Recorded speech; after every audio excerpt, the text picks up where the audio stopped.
اب اللہ تعالیٰ ارشاد فرماتا ہے الذین یؤمنون بالغیب۔ اللہ تعالیٰ اب متقین کی صفات بیان کر رہا ہے کہ جو اللہ تعالیٰ سے ڈرنے والے ہوتے ہیں ان کے اندر صفات کیا ہوتے ہیں، کوالٹیز کیا ہوتے ہیں۔ سب سے پہلی چیز یؤمنون بالغیب، وہ غیب پر ایمان رکھتے ہیں۔ غیب کسے کہتے ہیں؟ ہر چھپی ہوئی چیز کو غیب کہتے ہیں، جو انسان اپنے سینس آرگن سے احساس نہیں کر سکتا۔ جیسے جنت جہنم، انسان کا سینس آرگن کیا ہے؟ ایک آئی بھی ہے، آنکھ بھی ہے۔ سو انسان اپنے آنکھ سے جنت کو بھی نہیں دیکھ سکتا، جہنم کو بھی نہیں دیکھ سکتا۔ اسی طرح اور بھی غیبی چیزیں ہیں جن سے یہ پتہ چلتا ہے کہ کوئی نظام کو چلانے والا ہے، یعنی سب اللہ تعالیٰ نے جتنی بھی باتیں قرآن میں کہی ہیں سب سچی ہیں۔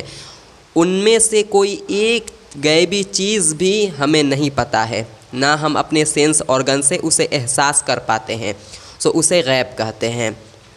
لیکن ہم لوگ غیب پر کیوں یقین رکھتے ہیں؟ کیونکہ اللہ تعالیٰ نے اور پیغمبر صلی اللہ علیہ وسلم نے ان چیزوں کو بتا دیا، سو ہم ان پر یقین رکھتے ہیں۔ اور اللہ تعالیٰ نے اور بھی کئی اپنے قدرت کی نشانیاں اس کائنات میں رکھی ہوئی ہے، جیسے آسمان، زمین، ستارے، سیارے، چاند، سورج، یہ سب اللہ تعالیٰ کی قدرت ہے۔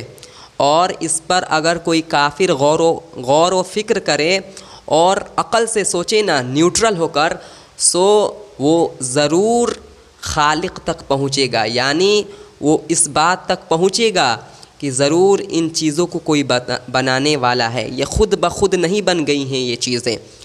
سو ایسے ہمیں پتہ چلتا ہے کہ کوئی بنانے والا ہے اور اس نے اپنے پیغمبر کو بھیجا ہے، اور اس نے اپنے پیغمبر پر اپنا پاک کتاب قرآن مجید نازل کیا ہے، اور اس قرآن مجید کو ہم لوگ پڑھتے ہیں، اور اللہ تعالیٰ نے جن جن چیزوں پر ایمان رکھنے کو کہا ہے، یقین رکھنے کو کہا ہے، ان چیزوں پر ہم یقین رکھتے ہیں۔ اور اسی کو ایمان بالغیب سے تعبیر کیا گیا ہے کہ اللہ سے ڈرنے والے بندے ایمان بالغیب رکھتے ہیں، چھپی ہوئی چیزوں پر ایمان رکھتے ہیں۔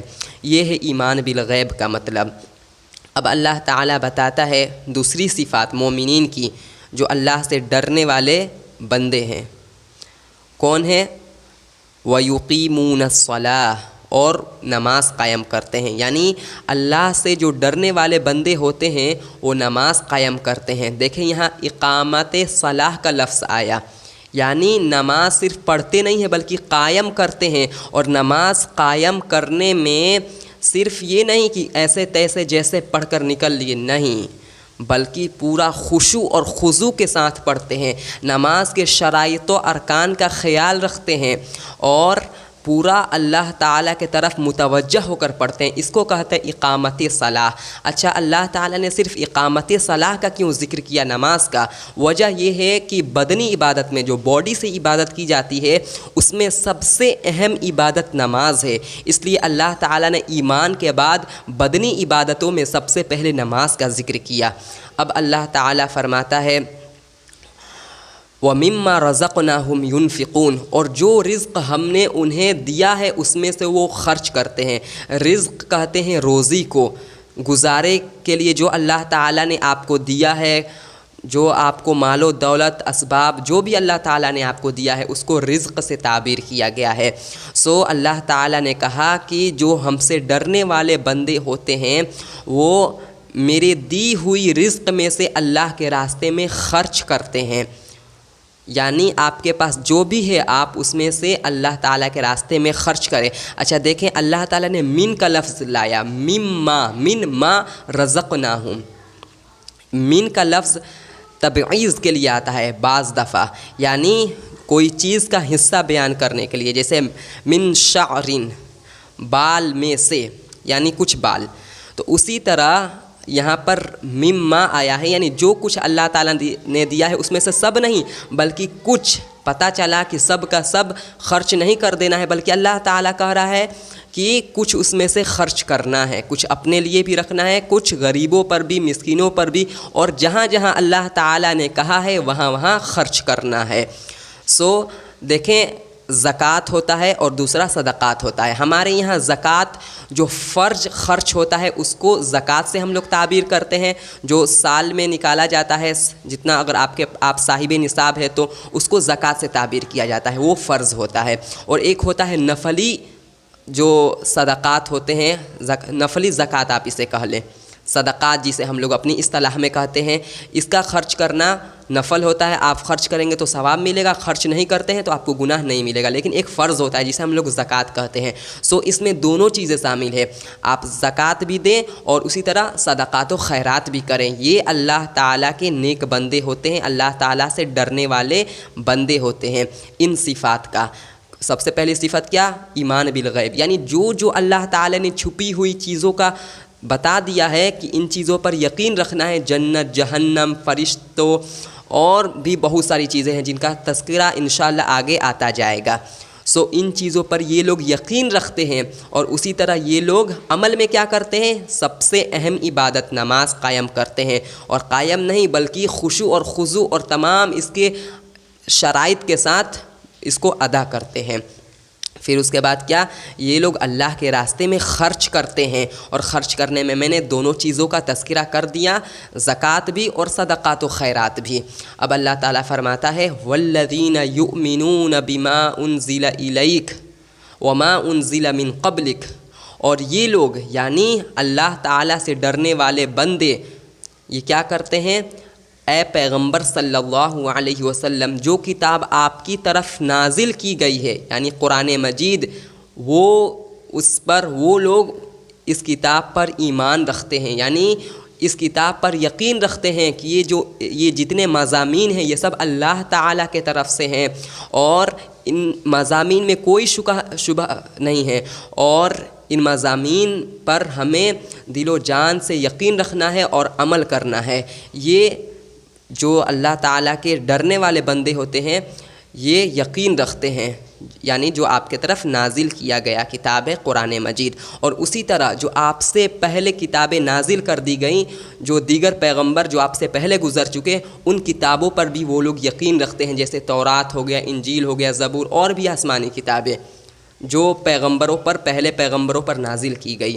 یہ اللہ تعالیٰ سے ڈرنے والے بندے ہوتے ہیں۔ ہاں، بہرحال ایک بات جان لیجئے کہ جتنی پہلے کتابیں نازل کی گئی الحمدللہ ہم لوگوں کا یقین ہے کہ وہ کتابیں اللہ تعالیٰ کے طرف سے ہیں اور برحق ہے، لیکن آج تحریف ہو چکا ہے ان کتابوں میں، لوگوں نے ان کے مضامین کو بدل ڈالا ہے، لیکن ہم لوگ یقین رکھتے ہیں کہ وہ کتابیں اللہ تعالیٰ کی طرف سے ہے، لیکن آج تحریف ہو چکا ہے اور یہ کتابیں اب منسوخ ہے، یعنی قرآن مجید آنے کے بعد ان کتابوں پر اب عمل نہیں کیا جائے گا، اب صرف قرآن مجید پر عمل کیا جائے گا اور اسی کو فالو کیا جائے گا، لیکن ان کتابوں کو برحق سمجھا جائے گا اور من جانب اللہ سمجھا جائے گا۔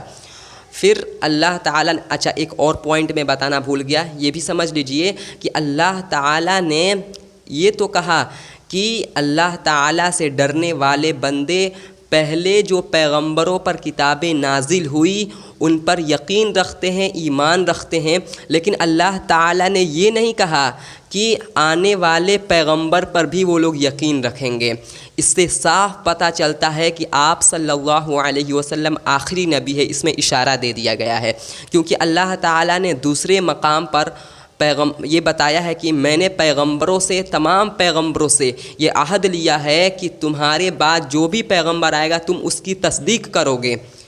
اللہ تعالیٰ نے تمام پیغمبروں سے یہ بھی عہد لیا ہے کہ تم حضرات پیغمبر صلی اللہ علیہ وسلم کی بھی تصدیق کرو گے، لیکن پیغمبر صلی اللہ علیہ وسلم سے اللہ تعالیٰ نے یہ عہد نہیں لیا ہے کہ آپ کے بعد جو پیغمبر آئیں گے آپ ان کی تصدیق کریں گے۔ اس سے صاف پتہ چلتا ہے کہ آگے کوئی پیغمبر نہیں آنے والا ہے، اب وحی کا سلسلہ بند ہو چکا ہے، اب کوئی پیغمبر نہیں آئے گا، قرآن مجید آخری کتاب ہے اللہ تعالیٰ کی، اور آپ صلی اللہ علیہ وسلم اللہ تعالیٰ کے آخری نبی ہیں۔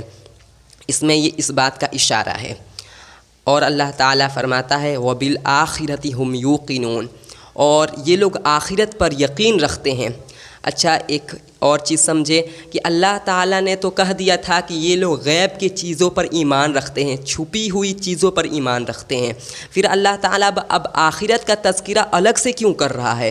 غیب میں تو آخرت بھی آ گئی، کیونکہ جو کفار ہیں کیوں نہیں یقین کرتے ہیں آخرت پر؟ کیونکہ وہ چھپی ہوئی چیز ہے، وہ ظاہر نہیں ہے، اس لیے کفار یقین نہیں کرتے ہیں۔ سو غیب کی چیز میں تو آخرت آ ہی چکی تھی، پھر اللہ تعالیٰ نے اہتمام کے ساتھ کیوں بیان کیا کہ یہ جو اللہ سے ڈرنے والے بندے ہوتے ہیں یہ آخرت پر یقین کرتے ہیں؟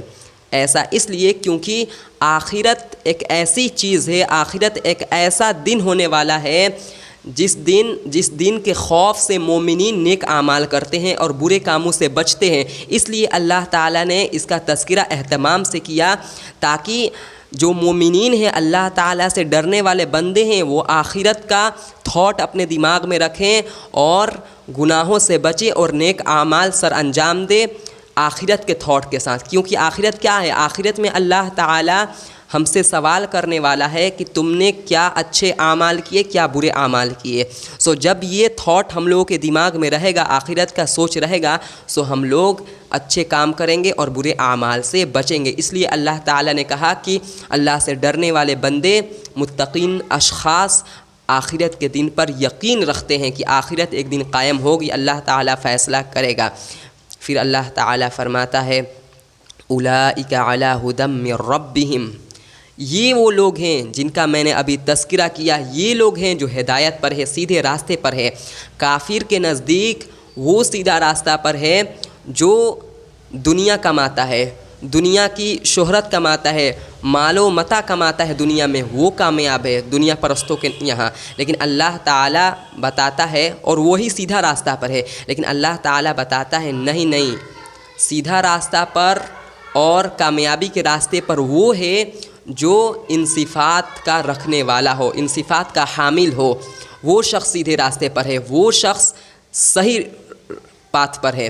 اور وہ شخص جو دنیا کما رہا ہے اور آخرت کے چکر میں نہیں ہے، آخرت بنانے کے چکر میں نہیں ہے، وہ ناکام اشخاص ہے۔ اس لیے ہمیں چاہیے کہ ان صفات کا ہم لوگ حامل بنیں اور ان صفات کو اپنے اندر پیدا کریں، کیونکہ اللہ تعالیٰ بتا رہا ہے یہی وہ لوگ ہیں جو سیدھے راستے پر چل رہے ہیں، صحیح ٹریک پر چل رہے ہیں۔ اور پھر اللہ تعالیٰ فرماتا ہے وَأُولَئِكَ هُمُ الْمُفْلِحُونَ، یہی وہ لوگ ہیں جو کامیاب ہونے والے ہیں۔ اصل کامیابی تو انہی کو ملے گی کل قیامت کے دن۔ اس لیے آج دکھ رہا ہے یہ لوگ ناکام ہیں، ان کے پاس پیسے نہیں ہیں، لیکن کل قیامت کے دن یہ لوگ عزت دار ہوں گے، جنت اللہ تعالیٰ انہیں عطا فرمائے گا۔ اور جو جنہیں کامیاب سمجھا جاتا تھا اور وہ آخرت پر فوکس نہیں کیا کرتے ہوں گے، وہ شخص کل قیامت کے دن ذلیل و خوار ہوں گے، رسوا ہوں گے، اور ان کا ٹھکانہ جہنم ہوگا۔ ان تمام آیات سے ہمیں یہی سبق ملتا ہے کہ جو اللہ تعالیٰ نے صفات ابھی بیان کیے ہیں، ان صفات کو ہمیں اپنے اندر پیدا کرنا چاہیے، کیونکہ اللہ تعالیٰ سے ڈرنے والوں بندے کا یہ صفات ہے۔ آج کے لیے اتنا ہی، انشاءاللہ ہم لوگ آگے تفسیر پڑھیں گے انشاءاللہ۔ آپ ہم سے جڑے رہیں اور آگے تفسیر کا لیکچرز دیکھتے رہیں۔ پورا قرآن ایسے ہم لوگوں کو مکمل کرنا ہے انشاءاللہ۔ اللہ تعالیٰ حوصلہ اور ہمت عطا فرمائے۔ السلام علیکم ورحمۃ اللہ وبرکاتہ۔